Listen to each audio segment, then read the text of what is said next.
اللہ کی بہت بڑی کرم نوازی ہے، اس نے اس ضابطۂ حیات کو ہم تک پہنچانے کے لیے ایسے مضبوط ذرائع اور اسباب استعمال فرمائے کہ ان کی موجودگی میں ہم ببانگ دہل کہہ سکتے ہیں کہ یہ ضابطۂ حیات جو آج قرآن کی صورت میں ہمارے ہاتھوں میں موجود ہے، یہ وہی ضابطۂ حیات ہے جو آج سے کم و بیش 1450 سال پہلے نبی کائنات رسول ثقلین حضرت محمد رسول اللہ صلی اللہ علیہ وآلہ وسلم کے انسان کی رشد و ہدایت کے لیے نازل کیا۔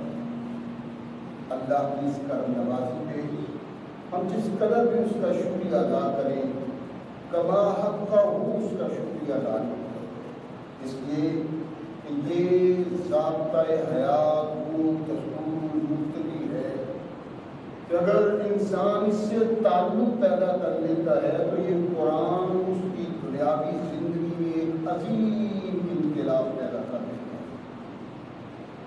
اور اگر اس کو اپنے جسم و روح میں جاری کر لیا جائے تو یہی وہ محض ضابطۂ حیات ہے جو انسان کو دنیا کے ساتھ ساتھ عقبہ کی کامیابی کی ضمانت دیتی ہے۔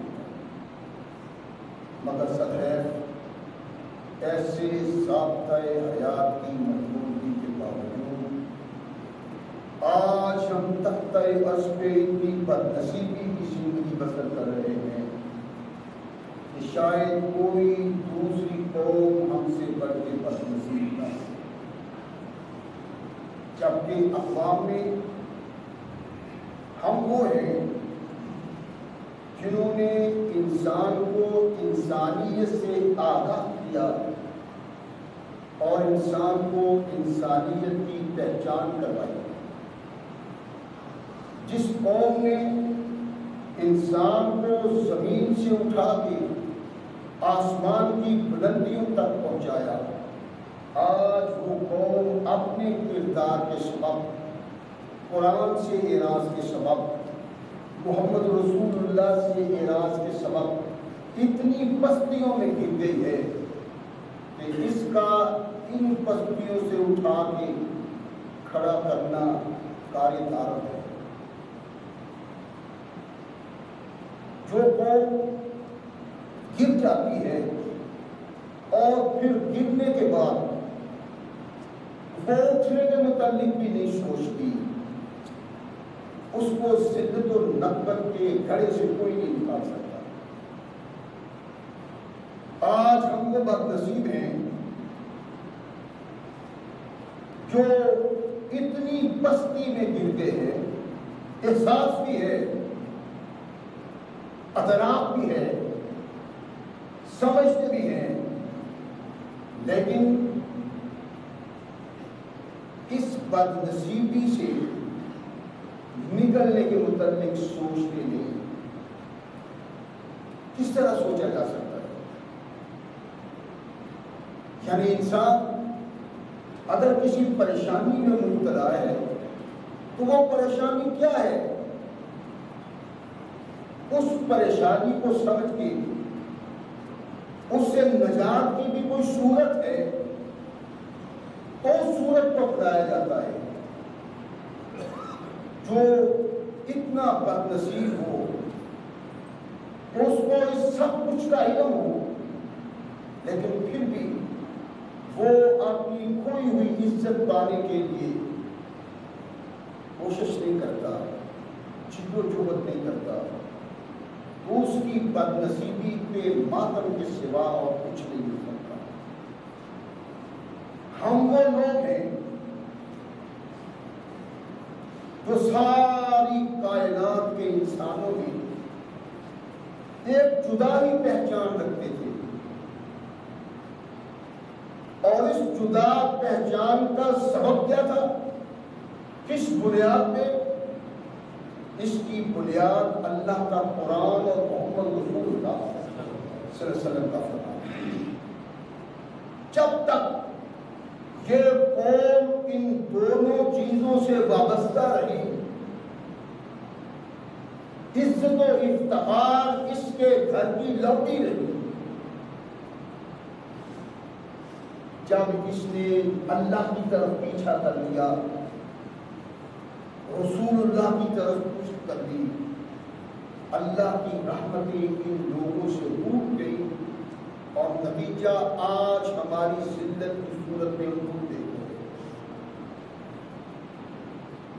اس قوم کو اللہ نے جب انسانوں کے سامنے پیش کیا، اس کو منتخب کیا، تو یہ کہہ کے منتخب کیا تھا کنتم خیر امۃ اخرجت للناس تأمرون بالمعروف وتنہون عن المنکر. عام انسانوں، دوسری امتوں کسی تم امت نہیں ہو، تمہاری پہچان جدا ہے، تمہاری حیثیت جدا ہے.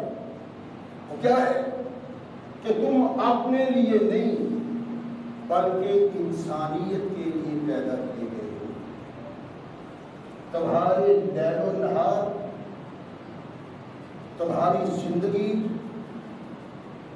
اور زندگی کے ہر پہلو میں اپنے متعلق سوچو، لیکن بنیادی طور پہ تمہیں قوم کے متعلق سوچنا چاہیے، افراد کے متعلق سوچنا چاہیے، انسان کے متعلق سوچنا چاہیے. اور سارا قرآن آپ پڑھ لیں، الحمد سے لے کر فناس تک، آپ کو یہی رہنمائی قرآن میں ملتی ہے کہ تمہارا امتیاز یہ ہے،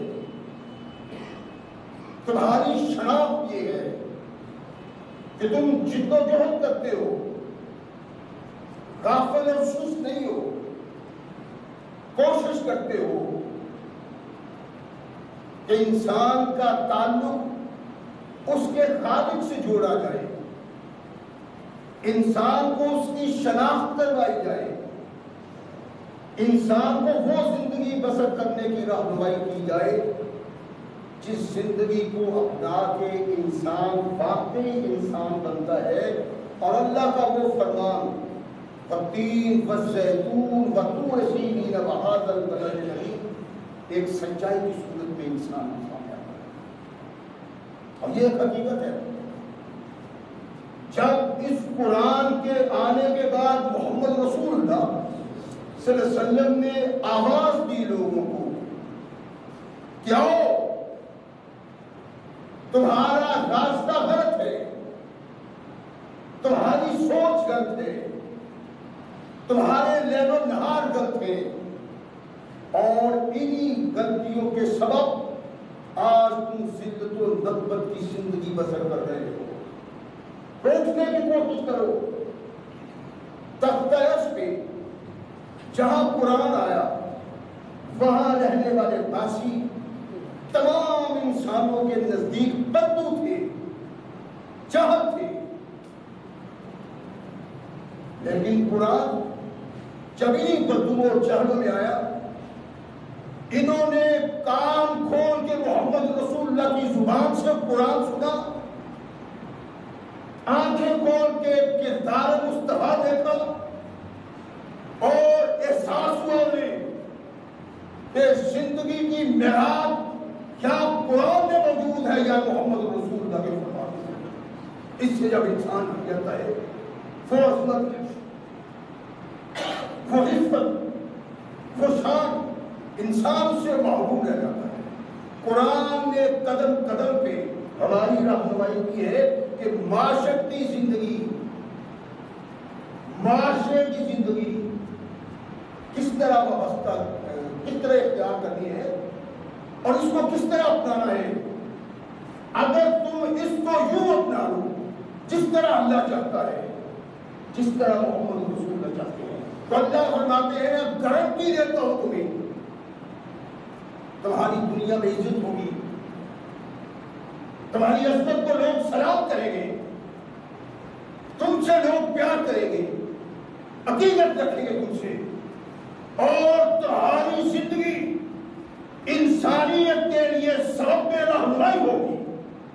لوگ تمہیں دیکھ کے اصل حقیقت کو پہچانیں گے، لوگ تمہیں دیکھ کے اصل کو جانیں گے، لوگ تمہیں دیکھ کے یہ سمجھیں گے کہ واقعی یہ لوگ وہ کردار ہے جس کردار کی بنا پہ انسان انسانیت کو پہچان سکتا ہے۔ اور قدم قدم پہ رب کریم نے ہماری رہنمائی کی، اور محمد رسول اللہ صلی اللہ علیہ وسلم نے ہمیں اس طرف دعوت دی، کردار پیش کیا، بن کے دکھایا، اور پھر مطالبہ کیا کہ اگر دنیا میں باوقار زندگی بسر کرنی ہے، عزت والی زندگی بسر کرنی ہے، تو ذی شعور بنو۔ اور ذی شعور آدمی کب بنتا ہے؟ جب وہ قرآن سے تعلق پیدا کرتا ہے، اور محمد رسول اللہ، اور یہ تعلق انسان کو ایک عظیم انسان بنا دیتا ہے۔ میں عرض کرتا چلا ہوں کہ اس معاشرہ کو ایک باوقار معاشرہ بنانے کے لیے ہمیں کیسا کردار بنانا چاہیے، اور وہ کردار اللہ اور محمد رسول اللہ صلی اللہ علیہ وسلم ہمارا رہنمائی کرتے ہوئے بتلاتے ہیں۔ اللہ کے نبی ثقلین کے تاجدار محمد رسول اللہ صلی اللہ علیہ وسلم اپنے صحابہ کے اجتماع میں قرآن کا یہ مقام سناتے ہیں کہ ایھا الناس، اے لوگوں، تمہیں احساس نہیں کہ تمہیں کیسا ہونا چاہیے، اور اس کے لیے تم جد و جہد بھی نہیں کرتے، تمہیں علم نہیں، کہ تم اپنے معاشرہ میں کیسی زندگی بسر کرو کہ تمہاری زندگی کو غیر دیکھے تو اسے یہ احساس ہو کہ واقعی جو قرآن نے انقلاب پیدا کیا ہے، جو محمد نے انقلاب پیدا کیا ہے، زمین پہ کوئی انسان نہیں کر سکا۔ اور جب مسلمان کے کردار سے، اس کے ذہن و نہار سے یہ بات ثابت ہوگی، یہ ظاہر ہوگا، تو پھر کافر کو تلوار کے ساتھ سیدھا کرنے کی ضرورت نہیں رہ جائے گی، جیسے کہ کائنات کے آقا محمد صلی اللہ علیہ وسلم نے کہا۔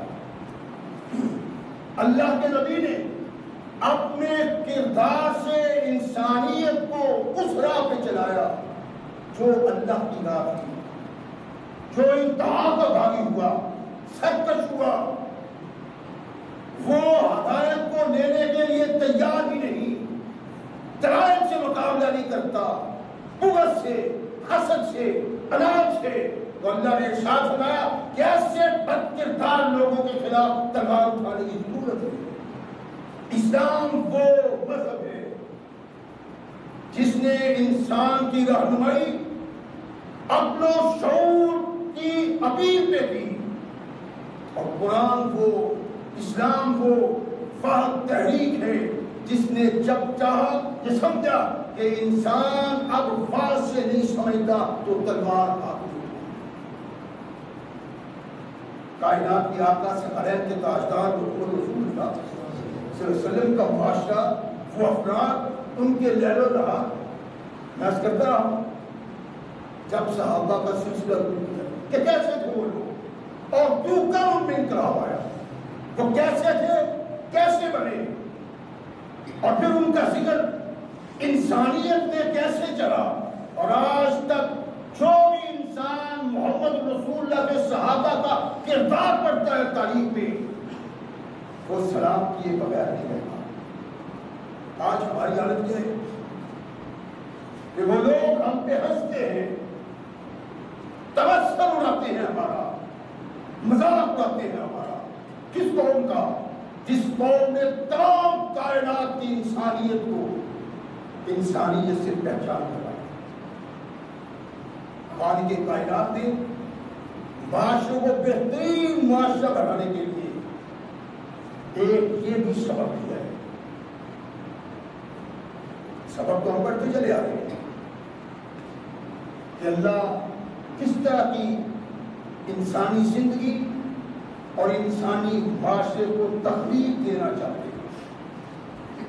آج اسی معاشرہ کی بہتری کے لیے، اسی معاشرہ کے امن کے لیے، اس کے سکون کے لیے، اس کے لیے جنت نظیر بننے کو اللہ کا یہ پیغام قرآن میں موجود ہے۔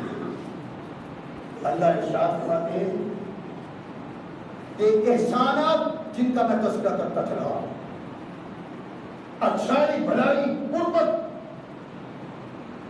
مسلمان کی مسلمان سے ایک ایسا عظیم رخ ہمارے سامنے رکھا کہ اگر اس رخ کو اپنا لیں تو پھر آسانی کے ساتھ وہ سب کچھ پا سکتے ہیں جو محمد رسول اللہ دینا چاہتے ہیں، جو قرآن کہتا ہے۔ ارشاد فرمایا کہ میرے محبوب کے امتیوں، ایک بہت بڑا کردار ہے معاشرے میں جس کو اگر تمام حق کا وہ ادا کر لیا جائے جیسے اس کا حق ہے تو تمہارے معاشرے کی خوشبو تمام کائنات میں پھیل جائے گی، لیکن اگر تم نے اس اصول اور ضابطے کو ویسے نہ اپنایا جیسے اللہ چاہتے ہیں اور جیسے محمد رسول اللہ صلی اللہ علیہ وسلم نے کر کے دکھایا تو پھر تمہاری بدنصیبی تمہارے ساتھ مقدر ہے۔ کیا کردار ہے؟ ارشاد فرمایا کہ والجار ذی القربى والجار الجنب والصاحب بالجنب، اپنے معاشرے کو بہترین باوقار عظیم معاشرہ بنانے کے لیے تمہیں اپنے ارد گرد رہنے والے لوگوں کی طرف دیکھنا ہے۔ تمہارے رشتہ دار، تمہارے ہمسائے، غیر رشتہ دار تمہارے ہمسائے، ویسے ساتھ رہنے والے لوگ کہا ان کے ساتھ یوں زندگی بسر کرو کہ پتہ چلے تم میں اور ان میں دوئی نہیں. ہماری سوچ کیا ہے کہ یہ جی بٹ صاحب ہے، یہ رانا صاحب ہے، یہ راجپوت صاحب ہے، یہ فلاں ہے، یہ فلاں ہے، یہ فلاں ہے، یہ پہچان ہے. اللہ نے کہا نہیں، تمہاری پہچان یہ نہیں، تمہاری پہچان ہر وہ مسلمان ہے جس نے کلمہ توحید و رسالت پڑھا ہے. تمہاری پہچان یہ ہے، تمہارے قریبی یہ ہے، تمہارے رشتہ دار یہ ہیں. یہ جو ذاتیات ہے اس کو محض تمہاری پہچان کے لیے تخلیق کیا گیا ہے، مگر اس کی کوئی حیثیت نہیں. اِنَّ اکرمکم عند اللہ اتقاکم. اللہ کے نزدیک بہترین انسان بٹ صاحب نہیں، رانا صاحب نہیں، راجپوت صاحب نہیں، فلاں صاحب نہیں، فلاں صاحب نہیں، بلکہ اللہ کے نزدیک بہترین انسان وہ ہے جس میں تقویٰ پایا جاتا ہے، پرہیزگاری پائی جاتی ہے، جس میں ایک دوسرے کے ساتھ الفت پائی جاتی ہے، پیار پایا جاتا ہے، محبت پائی جاتی ہے. ایک مسلمان دوسرے مسلمان کے لیے تڑپتا ہے، ایک مسلمان دوسرے کی تکلیف کو اپنی تکلیف سمجھتا ہے، دوسرے کی پریشانی کو اپنی پریشانی سمجھتا ہے، اور ایک دوسرے کے اندر محبت پھونکتے ہیں اپنے کردار کے. یہ محبت کس طرح حاصل کی جا سکتی ہے؟ قرآن کہتا ہے کہ جو تمہارے پاس لوگ رہتے ہیں ان کا خاص خیال ہو، رشتے دار ہو، ہمسائے، تب غیر رشتے دار ہو، تب کوئی اور ہو جو تمہارے پہلو میں رہتا ہے تو قرآن کہتا ہے اس سے محبت پیار کا اظہار کرو، اس سے نیکی کا اظہار کرو، اس سے وہ تعلق پیدا کرو کہ معاشرے میں تمہارے کردار کی خوشبو پھیل جائے. بہترین معاشرہ بنانے کے لیے، بہترین افراد بنانے کے لیے، بہترین لوگ پیدا کرنے کے لیے قرآن کی رہنمائی کو پیش نگاہ رکھنا پڑے گا، اور محمد رسول اللہ صلی اللہ علیہ وسلم کی رہنمائی. اللہ نے کیا کیا کہ ان کے ساتھ وہ سلوک کرو جس سلوک سے پتہ چلے کہ یہ مسلمان معاشرہ اسلام سے تعلق رکھنے کی بنا پہ نشو و نما پاتا ہے، اور جب اسلام کے اصول و ضوابط کی بنا پہ یہ آگے بڑھتا ہے تو پھر کائنات میں جو محبت اور پیار اس معاشرہ میں پیدا ہوتا ہے، کوئی کائنات کا معاشرہ وہ محبت اور پیار پیدا کرتا ہے. ہمارے تو وہ نہیں ہے، تعصب ہے. ہم چودھری ہیں، بڑے ہیں، انا فلاں چھوٹی ذات کا، فلاں کمی، ہم سردار. اللہ کہتے ہیں نہیں، تمہارا معاشرہ ایسا ہونا چاہیے کہ جو بھی تمہارے پہلو میں ہے، جو بھی تمہارے گھر کے ساتھ گھر میں موجود ہے، احساس ہو کہ یہ دونوں ایسے ہیں جیسے دو ماں جائے بھائی ہوتے ہیں، دو ایک باپ کے بیٹے ہوتے ہیں. فرمایا اگر تم اسلامی معاشرہ تشکیل دینا چاہتے ہو تو کوئی تمہارے معاشرہ میں تمہارے پہلو میں آ گیا ہے تو اس سے ایسی محبت کرو، ایسا پیار کرو کہ تو ہی نظر نہ آئے. اس زمین پہ اگر یہ سبق دیا ہے سب سے پہلے اجتماعی طور پہ تو کائنات کے آقا محمد صلی اللہ علیہ وسلم نے، اور پیغام قرآن نے پہنچایا ہے نبی کائنات تک، جس کو انہوں نے اپنے کردار سے آگے پیدا کیا. اور پھر جب بھی قیامت تک منتشر سے منتشر معاشرہ محمد رسول اللہ کو اس معاشرہ کو دیکھے گا تو وہ محمد رسول اللہ کے اتباع کو سلام کرے گا. قرآن کہتا ہے کہ اپنے ہمسائے کے ساتھ ایسا بہترین سلوک کرو، ایسی محبت اور پیار سے رہو کہ پتہ چلے کہ یہ یکجان ہے، اور جب یہ انسان تصور قبول کرتا ہے قرآن کا تو پھر معاشرہ جس انداز سے ترتیب پاتا ہے وہی انداز بن جاتا ہے جب جنت کا انداز. قرآن کے آقا ثقلین کے تاجدار محمد رسول اللہ صلی اللہ علیہ وسلم من کانا غور فرمائیں یعنی اللہ کے قرآن کو پڑھنا محمد رسول اللہ کے فرمان کو دیکھنا اور اس کو پڑھنا اصل انسان کو انسانیت کی پہچان کراتا ہے. وگرنہ انسان اس درجہ اس مقام پہ کبھی نہیں آ سکتا جس درجہ اور مقام پہ کھڑا کرنے کے لیے اللہ نے اس کو تخلیق کی. تو قرآن کو دیکھنا پڑے گا. محمد رسول اللہ صلی اللہ علیہ وسلم کی کتاب ارشاد فرمایا من کان یؤمن باللہ والیوم الآخر فلیحسن الی جارہ. اور لوگوں جنہوں نے کلمہ توحید و رسالت پڑھا ہے جو اللہ کو مانتے ہو جو مجھ محمد کو مانتے ہو اور یوم آخرت میں تمہارا ایمان ہے.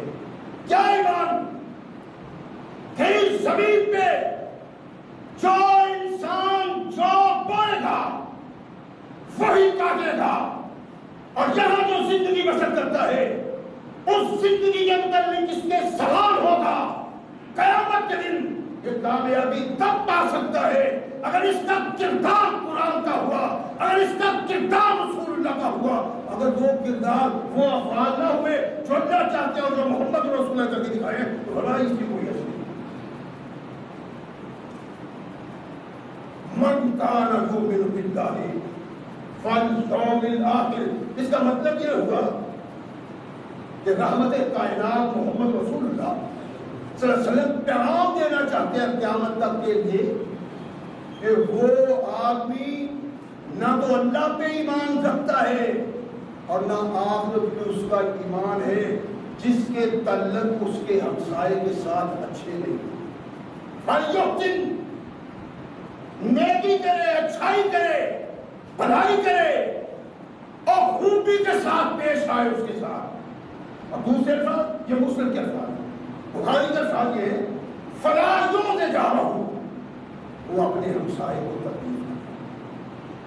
اللہ کے نبی نے جب یہ معاشرہ ترتیب دیا یہ معاشرہ کیا تھا جس میں تکلیف پانے والے ہر انسان کی یہ سوچی انا فلاح ہے میں ہی میں ہوں میرے علاوہ کوئی نہیں. قرآن نے کہا میرے محبوب کو کہو یہ تمہارا نقطہ نظر غلط ہے کچھ نہیں ہو تم جب تک تم وہ زندگی نہیں اپناتے جو تمہیں قرآن نے رہنمائی کی ہے اور جو تمہیں محمد رسول اللہ وہی ہے. ارشاد فرمایا کہ ایمان باللہ اگر انسان کا پتہ چلانا ہے کہ یہ اللہ پہ ایمان رکھنے والا ہے اللہ پہ ایمان رکھنے والا ہے قرآن پہ ایمان رکھنے والا محمد رسول اللہ اور ان کے فرمان پہ ایمان رکھنے والا ویسا نہیں ہے وہ اللہ پہ ایمان والا نہیں ہے. اللہ کہتے ہیں کہ تم اگر اللہ سے محبت کرتے ہو تو تمہاری محبت کی کوئی حیثیت نہیں. قرآن کہتا ہے میرے محبوب کو کہو ان کنتم تحبون اللہ فاتبعونی. محمد رسول اللہ صلی اللہ علیہ وسلم کی تابعداری بہت ضروری ہے اور ایمان باللہ کا بنیادی کردار یہ ہے. کہا جو تم میں آخرت پہ ایمان رکھتا ہے اللہ پہ ایمان رکھتا ہے اسے کیا کرنا چاہیے کہ اپنے ہمسائے کے ساتھ اچھا سلوک کرنا چاہیے. محبت پیار اس کی پریشانی میں پریشان ہونا اس کی خوشی میں خوشی کا اظہار کرنا جل جانا نہیں اس کی تباہی اور بربادی کے حالات پیدا کرنا نہیں. یہ نہیں سوچنا اس کو اللہ نے عزت دی ہے فقار دیا ہے فقط تمہاری سوچ یہ ہو کہ جب تمہارے ہمسائے کو اللہ نے عزت و فقار سے نوازا ہے اپنی چھاتی پہ ہاتھ مار کے کہو کہ میرے ہمسائے کو اللہ نے اس عظمت سے نوازا ہے. میرا ہمسائے اتنا اچھا ہے اس کا کردار اتنا اچھا ہے اس کی گفتار اتنی اچھی ہے کہ اللہ نے اس کے سر پہ سرداری کا تاج ڈالا ہے. اس کے لیے سازشیں نہ کرو، اس کو برا نہ بنو، اس کے خلاف لوگوں کے دل و دماغ میں ایسی چیزیں نہ ڈالو جس سے اس کی عزت اور وقار میں فرق پڑے۔ اگر ایسا ہے تو نبی کائنات محمد رسول اللہ صلی اللہ علیہ وسلم نے ارشاد فرمایا کہ یہ آخرت میں ایمان رکھنے والا اور اللہ پہ ایمان رکھنے والا انسان ہے۔ کونین کے آقا ثقلین کے تاجدار محمد رسول اللہ صلی اللہ علیہ وسلم صحابہ کو ترغیب لاتے ہیں، اور اس ترغیب میں ہمسائے کا ذکر ہے۔ مومن ہمسائے کا ذکر نہیں، مسلمان ہمسائے کا ذکر نہیں، بلکہ ہمسائے کا اپنے ہمسائے کی عزت کرو، ادب کرو، احترام کرو، پیار کرو۔ ہمسایہ مسلمان ہو یا غیر مسلم ہو، محمد رسول اللہ نے اس کی تخصیص نہیں کی۔ نبی رحمت محمد رسول اللہ صلی اللہ علیہ وسلم وہ صحابی جس کی عبادت، جس کی ریاضت رحمت کائنات محمد رسول اللہ صلی اللہ علیہ وسلم کو ارشاد فرمایا کہ عبداللہ اتنی عبادت نہ کیا کرو، اتنے روزے نہ رکھا کرو، رات کو عبادت بھی کیا کرو، سویا بھی کرو، روزہ رکھا بھی کرو اور روزہ چھوڑا بھی کرو۔ میں محمد تمام انسانوں میں سب سے زیادہ رب سے ڈرنے والا ہوں، میں رات کو سوتا بھی ہوں، عبادت بھی کرتا ہوں، روزہ بھی رکھتا ہوں اور افطار بھی کرتا ہوں۔ ایسا صحابی ایک نے اپنے غلام کو کہتا ہے کہ وہ بکری ہے نا، وہ پکڑ سکا کر دو اور اس کو تقسیم کر دو۔ عبداللہ اپنے غلام کو کہتے ہیں اور چلے گئے، واپس آئے، دیکھا کہ بکری تقسیم ہو گئی ہے، گوشت تقسیم ہو رہا ہے۔ فرمایا اہدیتا لجعلنا الیہودی، اور میرا یہ یہودی بھی ہمسایا ہے، اس کو ہدیہ کی ہے بکری اور تقسیم کرتے ہوئے اس کو دیا ہے۔ عرض کی کہ سرکار یہ یہودی ہے، اللہ کا باغی، اسلام کا باغی، محمد کا باغی، اس کو وہ تحفہ دیا جائے، وہ سب کا جو اللہ کی رضا کے لیے حاصل کرنے کو آپ نے قربان کیا بکری۔ ارشاد فرمایا نانا دوبارہ ایسی بات نہ کرنا۔ کیوں؟ کہنے لگے میں نے اپنے ان کانوں سے محمد رسول اللہ صلی اللہ علیہ وسلم کی زبان سے سنا ہے، اللہ کے نبی کہتے ہیں یوسینی بالجار، جبریل میرے پاس آتا اور مجھے ہمسائے کے متعلق وصیت کرتا، آتا پھر آتا، پھر کرتا، پھر آتا، پھر کرتا، حتی سننت انہو سیورثہ، فرمایا یہاں تک کہ مجھے گمان ہوا کہ اللہ کہیں ہمسائے کو وراثت میں داخل نہ کر دے۔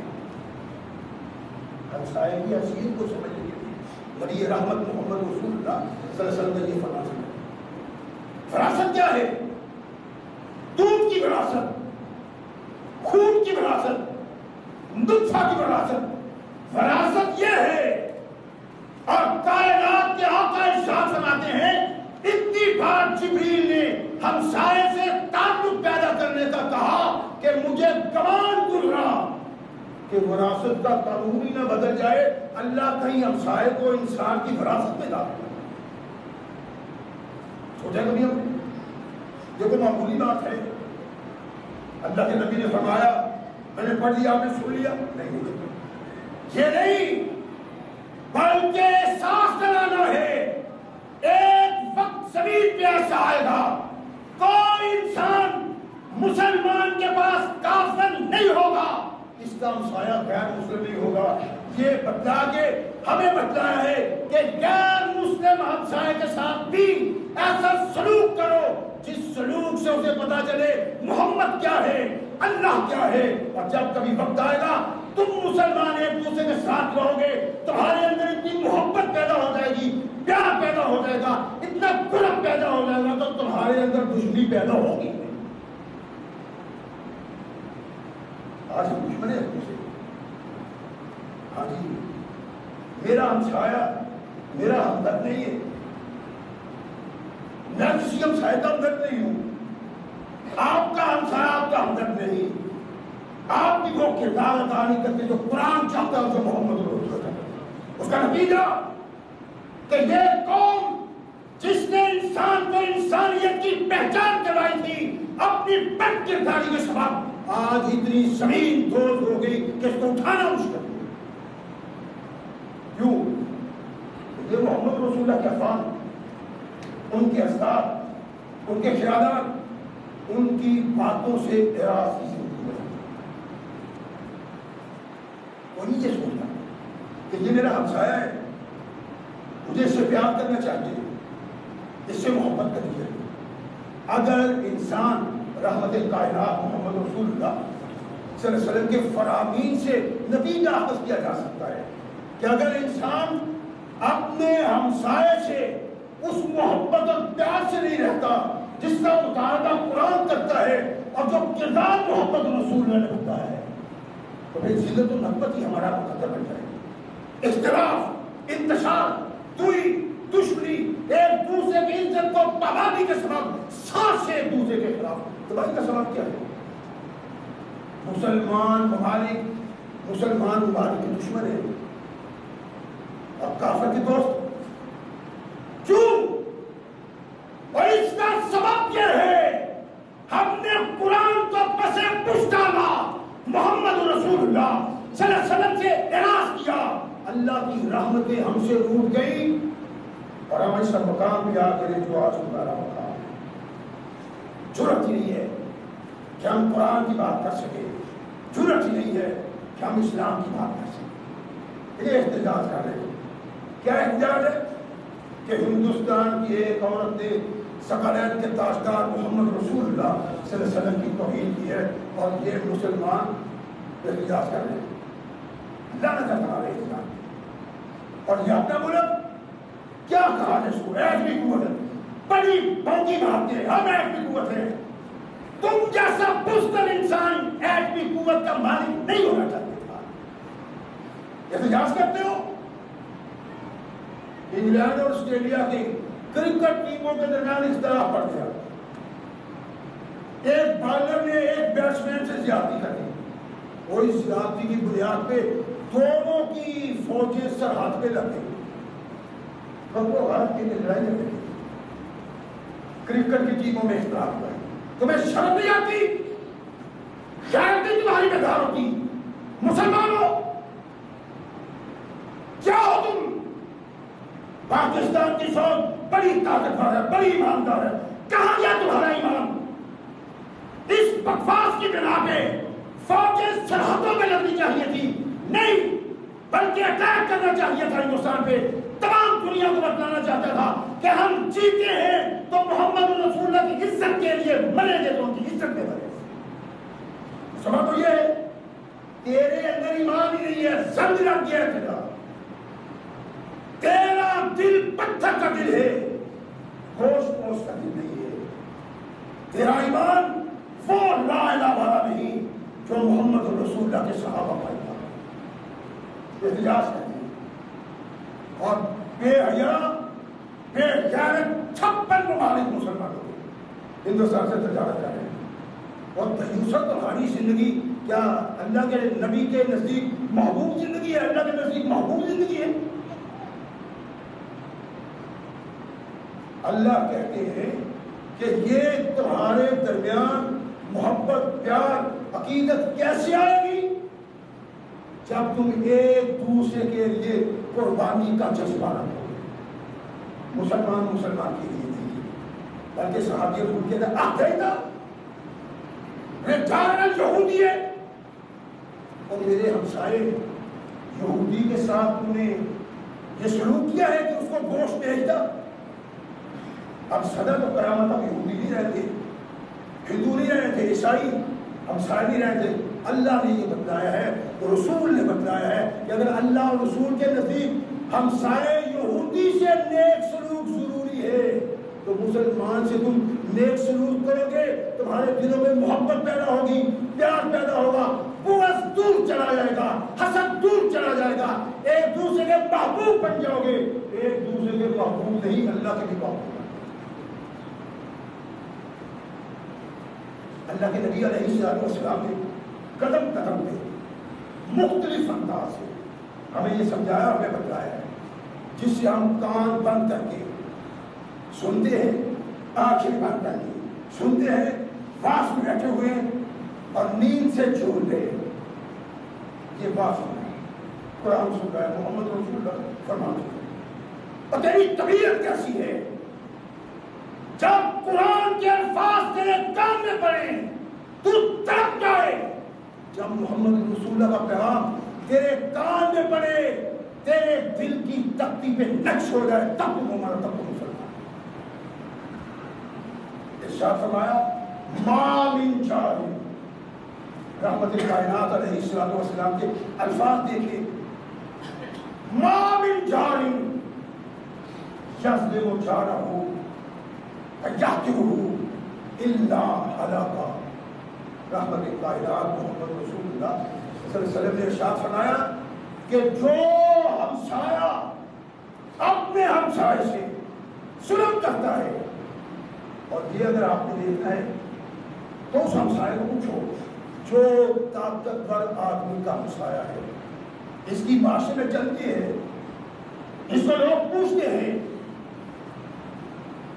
اس کو حکومت پوچھتی ہے, یہ نظم میں اپنی ایک حیثیت رکھتا ہے, اپنی اس حیثیت کی بنا پہ اپنے ہمسائے کا جینا حرام کر دیا. فرمایا کوئی ہمسایہ اپنے ہمسائے پہ ظلم کرتا ہے فَيَحْقَرُهُ, اور اس کی تحقیر کرتا ہے, اس کو بے عزت کرتا ہے, اتنا بے عزت کیا, اتنا پریشان کیا کہ وہ اس سے پریشان ہو کے اپنی جگہ بدل دیتا ہے. فرمایا حالانکہ یہ بد کردار انسان ہلاک ہو گیا, تباہ ہو گیا. رسول ثقلین علیہ السلام نے اس کو ایک اور انداز سے بیان کیا. یا تو ارشاد فرمایا ما من جار, کوئی, یہاں کونین کے آقا صحابہ اکٹھے ہیں اور ان صحابہ میں سویا بھی کوئی نہیں ہوا. آپ اپنے اساتذہ دیکھیں نا کتنے کہاں پہنچ گئے ہوئے, تو بتائیے نہیں مولوی کیا کہہ رہے ہیں, قرآن کیا کہتے ہیں, محمد رسول اللہ کیا کہتے ہیں, نہیں پتا. صحابہ بیدار ہوتے تھے اور کائنات کے آقا محمد رسول اللہ صلی اللہ علیہ وسلم اس انداز سے بات کرتے تھے جو محض کرنے لگا تو صحابہ میں کان کھڑے کر دیے گا.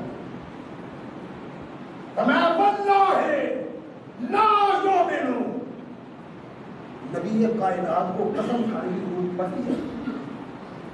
صحابہ میں اللہ کے نبی علیہ السلام اگر بات کریں تو کیا قسم کی ضرورت پڑتی ہے صحابہ کو؟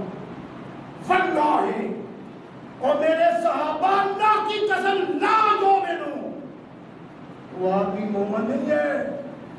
واللہ لا یؤمنون. صحابہ حیران, ششدر, پریشان, نگاہیں اٹھائے محمد رسول اللہ کو دیکھ رہے ہیں کہ اللہ کے نبی قسم اٹھا کے کہتے ہیں واللہ لا یؤمنون, واللہ لا یؤمنون, واللہ لا یؤمنون. 3 بار تصویر اٹھائی اور کہا کہ وہ لا الہ الا اللہ محمد رسول اللہ پڑھنے والا مومن نہیں ہے. نہیں ہماری شان تھا, نہیں ہماری شوق کیا تھا, اور ہماری یہ عزت وقار رول گیا ہے. ہم کافر کی ٹھوکروں میں ہیں, ہم بے بس ہیں اس زمین پہ. وہ جن کی حکومت میں کافر زندگی کی بھیک مانگا کرتا تھا, آج کافر اس کو ٹھوکر رہے ہیں. کیوں؟ اس لیے کہ محمد رسول اللہ کے کردار کو چھوڑ دیا, قرآن کے پاس کی طرف کان نہیں.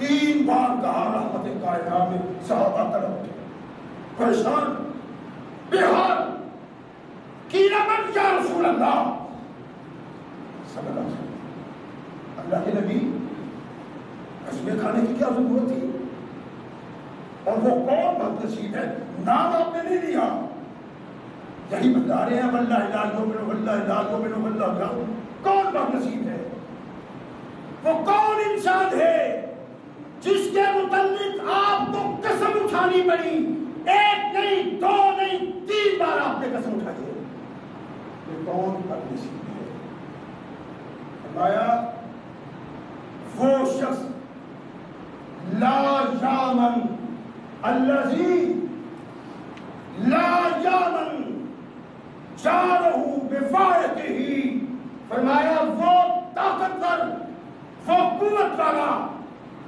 وہ تگڑا آدمی جو اپنے ہمسائے کو اذیت دیتا ہے فرمایا 3 بار قسم اٹھا کے کہ وہ مومن نہیں ہے جس سے اس کا ہمسایہ اس کی دی ہوئی اذیت سے محفوظ ہے بہت احساس میں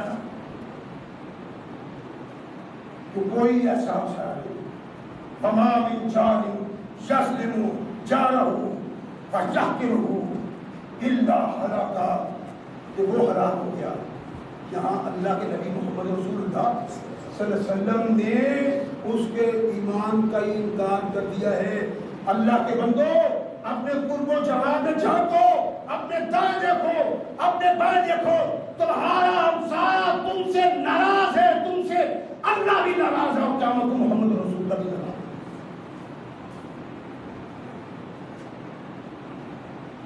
سکرین کے تاجدار محمد رسول صحابہ کرتے تھے اللہ کے نبی اس انداز سے بات کیا کرتے تھے کہ بات لوگوں کی سمجھ میں آ رہی ہم ہزار بار سنت پہ عمل کرتے ہوئے اس انداز سے بات کریں لیکن نہ اپنے سمجھ میں آتی ہے نہ صحابہ کی سمجھ میں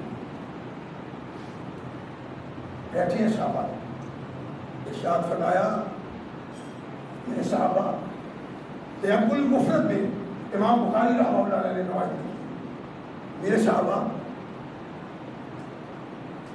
تمہارے نزدیک چور کی کیا حیثیت ہے باقی تو اور بھی ہے ہم اپنے مقصد کی بات کریں تمہارے نزدیک چور کی کیا حیثیت ہے اللہ کے نبی یہ بات ہم سے پوچھنے والی ہے اللہ قرآن میں کہتا ہے آپ اپنے فرمان میں کہتے ہیں تو ہم سے کیوں پوچھتے ہیں پتہ کیوں رسول اللہ نے پوچھا تھا اس لیے پوچھا تھا کہ جو بات سوال اور جواب سے انسان کرتے ہیں ان کے دل و دماغ سے وہ بات اتر کے دیتے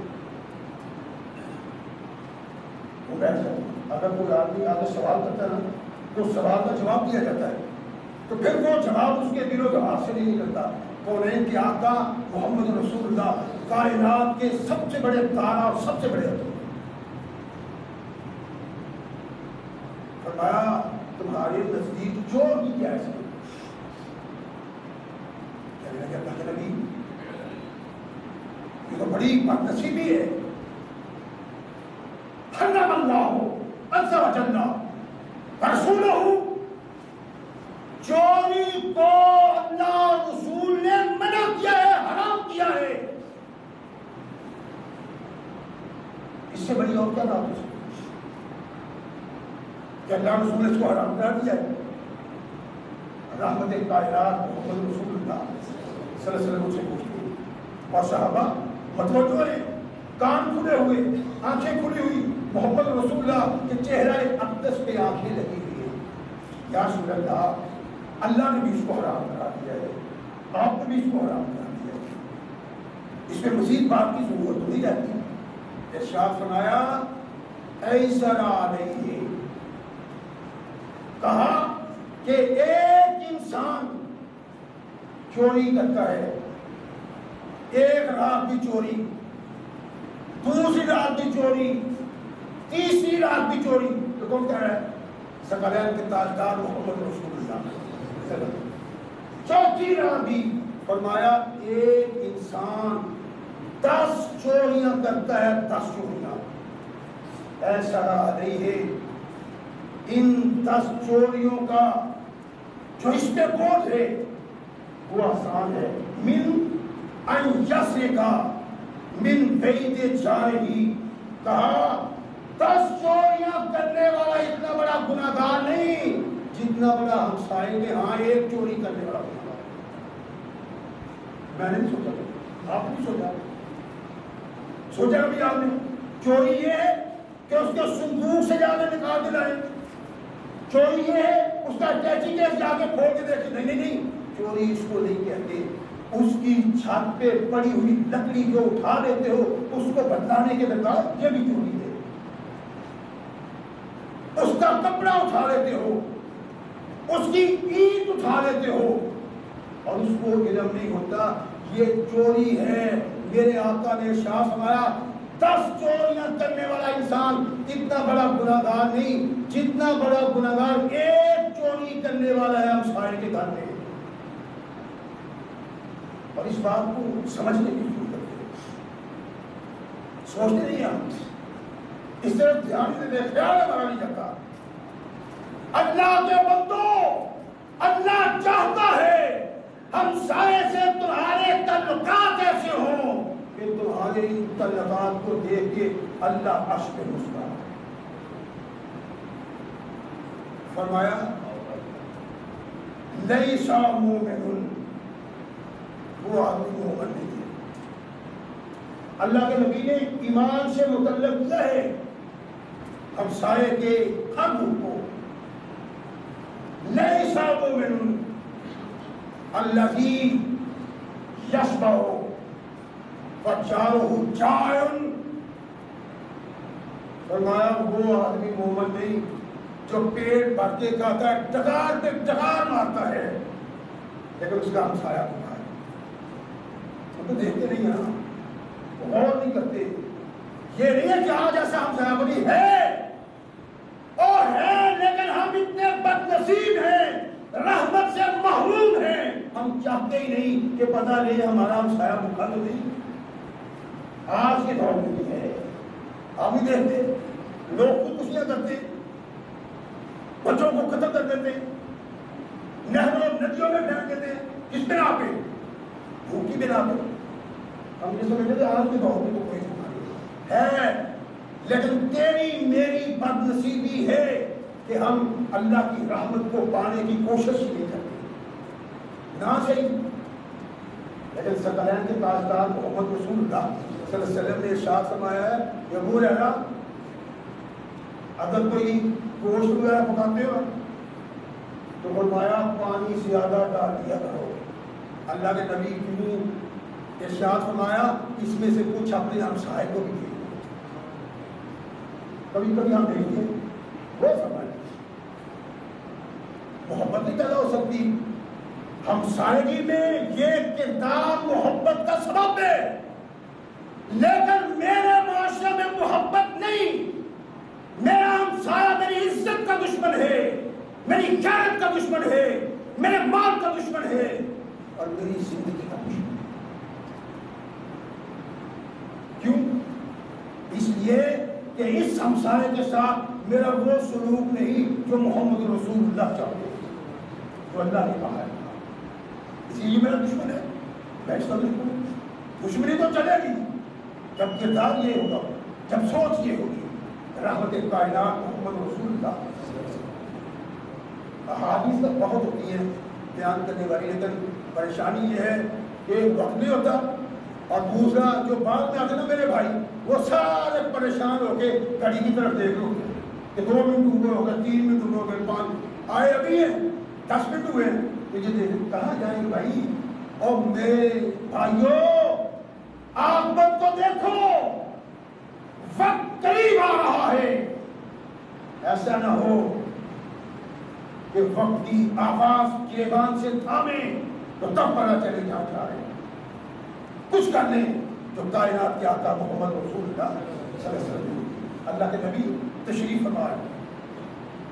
ایک شخص آیا اور کہتا اللہ کے نبی فلاں کیا بات ہے، بڑا صدقہ، خیرات، زکات، حج، روزہ، نماز، اللہ کے نبی اتنا پڑھتی ہے کہ بیان سے باہر کونین کے آقا ثقلین کے تاجدار محمد رسول اللہ اپنے صحابی کے بعد بڑے غور سے سن رہے ہیں. لیکن اللہ کے نبی ایک اس میں تھوڑی سی کمی ہے. شب زندہ دار، رات کو تہجد پڑھنے والی، صبح نمازیں پڑھنے والی، صدقات و خیرات دینے والی، حج کرنے والی، نیکیاں کرنے والی، اللہ ایک تھوڑی سی کمی ہے. فرمایا وہ کیا؟ کہنے لگے اس کا ہمسایوں سے سلوک اچھا نہیں. نبی کائنات محمد رسول اللہ صلی اللہ علیہ وسلم جو پہلے ہی غور سے سن رہے تھے، آنکھیں کھول کے اپنے صحابی کی طرف دیکھا جو صحابی محمد رسول اللہ کو بتلا رہا ہے کہ ایسی عظیم عورت. کائنات کے آقا نے ارشاد فرمایا لا خیر فیہا ہی فی النار، اس میں کوئی بڑائی نہیں ہے، جہنم میں داخل ہے. کون؟ نماز پڑھنے والی، تہجد پڑھنے والی، روزے رکھنے والی. اور بھائی یہ بڑا خطرناک معاملہ ہے. میں نہیں سوچتا، آپ نہیں سوچتے، میری دیوار میں کلی کیوں نے ٹھوک دی ہے، میری دیوار سے پردہ کیوں لٹکا دیا ہے، اور میرے دانے سے ایک دانا کیوں ملا دیا ہے. اٹھاؤ، ہٹ جاؤ پیچھے، رک جاؤ.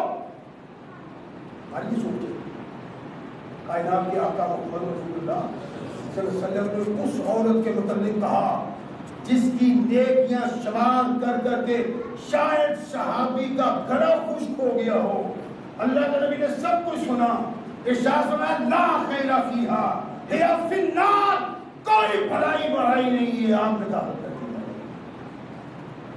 ایک اور ہے اللہ کے نبی خدا عورت ہے، نیک ہے، اچھی ہے، لیکن بس کوئی ہاتھ چڑھ جاتا ہے، چڑھ جاتی ہے، نیکی تو کر لیتی ہے، نماز ہی پڑھتی ہے. یہ نماز کا نہ پڑھنا کو تصور کا نہیں تھا، وہ کافر سمجھتے ہیں. صحابہ کہتے ہیں کہ ہم کافر کی پہچان اس سے کرتے تھے، اذان ہوتی ہے جو مسلمان ہوتے ہیں وہ مسجد کو روانہ ہو جاتا ہے، کافر بیٹھے رہتے ہیں. نماز تو مسلمان کی جان ہے، نماز بھی پڑھتی ہے، اللہ نبی کچھ ہو تو صدقہ بھی دے دیتی ہے، خیرات بھی کر لیتی ہے، تو نیکی بھی کر لیتی ہے. لیکن اللہ کے نبی ہمسائے اس سے بڑے خوش ہیں. فرمایا ہی فی الجنہ، یہ جنت نصیب ہے. قرآن کا یہ کہنا اور محمد رسول اللہ کی تشریح کرنا مقصد کیا ہے؟ ہمیں بچانے کا کہ جہنم سے بچ جاؤ. جس جنت میں لے جانے کے لیے تمہیں آیا ہوں میں وہ سارے کردار تمہارے سامنے رکھتا ہوں، ان کو اپناؤ گے جنت میں چلے جاؤ گے، ان کی طرف نگاہ کرو گے. فرمایا جہنم تمہارا انتظار کرتی ہے. آؤ اللہ رسول کی آواز پہ لبیک کہو، زندگی کو اس ڈھانچے میں ڈھالو. فرمایا میں تمہیں جنت کا پیغام دے دیا. اللہ ہمیں صحیح مسلمان بننے کی توفیق عطا فرمائے.